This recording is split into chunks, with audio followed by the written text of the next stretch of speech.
BJP मुख्यालय में vice president Mohammad सरताज मदनी ने सेंट्रल कश्मीर के पदाधिकारियों के साथ बैठक की और पार्टी के अंदरूनी मामलों पर चर्चा की।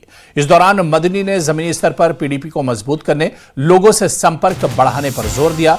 बैठक में कई सीनियर पार्टी नेता मौजूद रहे। इनमें गुलाम नबी लोन हंजुरा, अब्दुल हक खान, मोहम्मद खुर्शीद आलम, आसिया नकाश, मोहम्मद यूसुफ भट्ट, विधायक आगा मुंतजिर मेहदी भी शामिल रहे।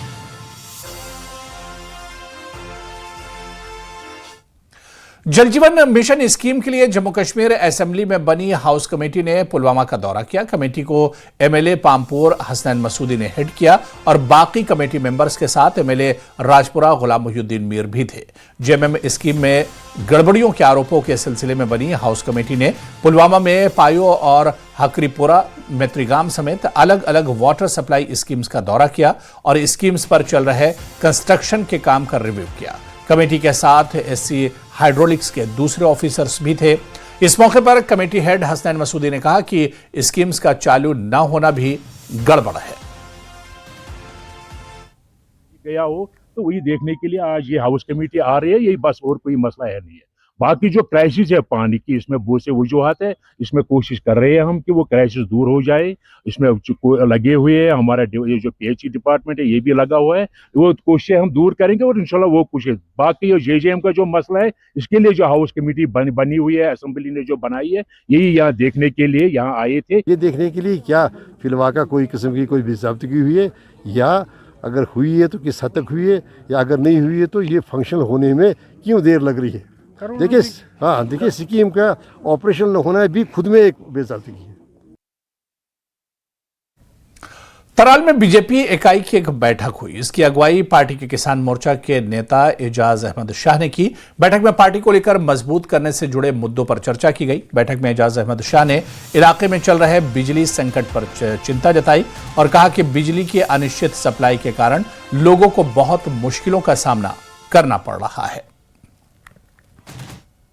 लेवल पे हम इस पार्टी को मजबूत बनाएंगे और लोगों की जो दिनारी मांग है उसको भी पूरा किया जाए। इस सिलसिले में आज मैंने यहाँ पे एक वर्कशॉप मीटिंग ली किसान मोर्चे की टीम के साथ, और मेरे हमरा भी यहाँ कुछ लीडरान थे, चाहे कॉन्स्टिट्यूंसी प्रेसिडेंट किसान मोर्चा का बशीर अहमद यूसुफ साहब या कॉन्स्टिट्यूंसी परेड बॉडी का नजीर अहमद वानी साहब और दीगर लीडरान भी मौजूद रहे। रियासी में राष्ट्रीय लोक अदालत का आयोजन किया गया, जहां विभिन्न न्यायालयों में 16 बेंचों का गठन किया गया और 2463 लंबित मामलों पर सुनवाई हुई। इस लोक अदालत का उद्घाटन प्रिंसिपल डिस्ट्रिक्ट एंड सेशन जज खलील अहमद चौधरी ने किया। उन्होंने कहा कि लोक अदालत आम लोगों को लंबे समय से चले आ रहे मुकदमों से राहत देने का प्रभावी माध्यम है। जिला विधिक सेवा प्राधिकरण की ओर से राशि बर्रू ने बताया कि लोक अदालत में किसी भी मामले का फैसला दोनों पक्षों की सहमति से किया जाता है, जिससे विवाद बिना किसी कठोरता के समाप्त हो जाता है। हमारी 4th नेशनल लोक अदालत स्टार्ट हुई है हमारे डिस्ट्रिक्ट कोर्ट कॉम्प्लेक्स रियासी में, अंडर द गाइडेंस ऑफ हमारे चेयरमैन खलील चौधरी सर और जो हमारी सेक्रेटरी हैं मिस पूजा गुप्ता मैम, उनकी गाइडेंस और सुपरविजन के अंडर ये नेशनल लोक अदालत आज यहाँ पे सक्सेसफुली कंडक्ट हो रही है। नेशनल लोक अदालत का पर्पस यही होता है कि लोगों को स्पीडी और फेयर जस्टिस मिले। यूजुअली आपने ये देखा होगा कि कोर्ट जो है वो ओवरबर्डन्ड है केसेस की वजह से, तो उससे क्या होता है कि लोगों को स्पीडी ट्रायल नहीं हो पाते उस वजह से। और हमने ये तभी नेशनल लोक अदालत का कॉन्सेप्ट है। नेशनल लोक अदालत क्या, लोक अदालत का जैसे वर्ड से आपको पता चलेगा कि लोग मीन्स पीपल, ये पीपल कोर्ट है। यहाँ लोग खुद आगे आएंगे और अपने जो भी लिटिगेशंस हैं, उनके जो ग्रीवियंसेस हैं, उनका आज यहाँ पे रिड्रेसल होता है। इससे लोगों को कम समय में और एक सस्ता इंसाफ मिलता है, क्योंकि अगर लिटिगेशन चलती रहे तो एक पार्टी जीतती है, एक हारती है और आगे रिवीजन अपीलें आपको पता है सुप्रीम कोर्ट तक जाती हैं और लोगों का कितना समय बर्बाद होता है, कितना पैसा बर्बाद होता है। और जब कहीं कोर्ट में फैसला होता है तो एक पार्टी खुश होके जाती है और दूसरी पार्टी नाराज होके जाती है, और जो अगर लोक अदालत में फैसला हो तो दोनों पार्टियां खुशी खुशी जहां जाती हैं। अनंतनाग और कुलगाम में चौथी राष्ट्रीय लोक अदालत का आयोजन किया गया। इसे दोनों जिलों की डिस्ट्रिक्ट लीगल सर्विसेज अथॉरिटीज ने अपने अपने कोर्ट कॉम्प्लेक्स में आयोजित किया। इस पहल का मकसद अलग अलग तरह के मामलों का तेजी से और आपसी सहमति से समाधान सुनिश्चित करना रहा। इस लोक अदालत में सिविल विवाद, समझौता योग्य आपराधिक मामले, मोटर एक्सीडेंट क्लेम ट्रिब्यूनल के मामले, बैंक रिकवरी मामले, चेक बाउंस मामले, पारिवारिक विवाद, ट्रैफिक चालान, बिजली बिल विवाद समेत कई अन्य मामलों में सुनवाई हुई। क्योंकि दोनों पार्टीज को जब कन्वेंशनल स्टाइल में केसेस को सेटल होना है तो प्रोसीजर फॉलो होगा। जज की अपनी मर्जी नहीं चलेगी, बल्कि जो कानून है उसके मुताबिक उसने चलना है। तो जब वो कानून जब चलता है तो कानून की जो फॉर्मेलिटीज हैं उन फॉर्मेलिटीज को तय करना पड़ता है।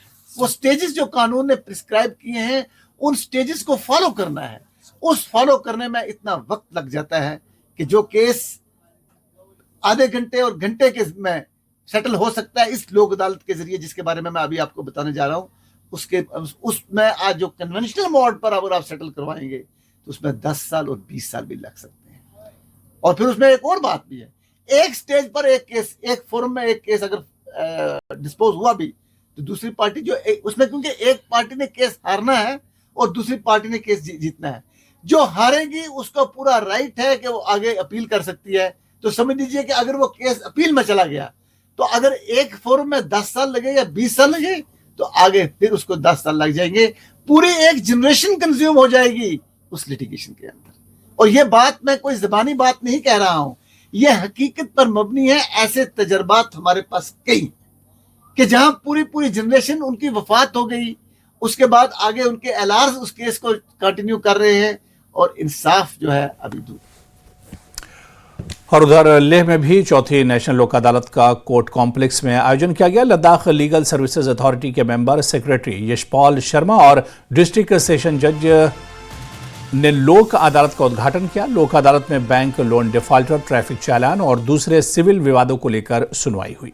इस दौरान कई मजिस्ट्रेट और प्रशासनिक अधिकारी भी मौजूद रहे। लोक अदालत में लिटिगेंट्स का बहुत बहुत फ़ायदा है। It is a win win for both parties. इसमें एमिकेबल सेटलमेंट कराई जाती है। इसमें दोनों को समझाया जाता है और बताया जाता है कि लिटिगेशन जैसे कॉस्ट कितना आज की डेट में बढ़ गया है। दोनों के लिए टाइम कंज्यूमिंग प्रोसेस बड़ा लंबा चलता है और ऐसा नहीं है जो कंटेस्टेड केसेस होते हैं उसमें हम एफर्ट करते हैं। हम वही केसेस करते हैं, सिविल केसेस करते हैं, जो क्रिमिनल कंपाउंडेबल केसेस करते हैं, तो जिनमें लोगों को समझाया जाता है और उनको ये कोशिश की जाती है कि मैक्सिमम केसेस उनके डिस्पोज ऑफ हो जाएं और लोगों के लिए फ्यूचर लिटिगेशन, इसमें सबसे ज़्यादा बात है, फ्यूचर लिटिगेशन ख़त्म हो जाती है। और डिस्ट्रिक्ट कोर्ट लेह में मैं खुद मेंबर सेक्रेटरी इनॉग्रेशन मैंने की है। करगिल में भी हमारे chairperson district legal service authority Kargil district जज साहब ने वहाँ पे भी लोक अदालत शुरू की है। हमें उम्मीद है कि लोग इसमें बढ़ चढ़ कर हिस्सा लेंगे और अपने केसेस का निपटारा कराएंगे। और यहां पर रुकेंगे फिलहाल छोटे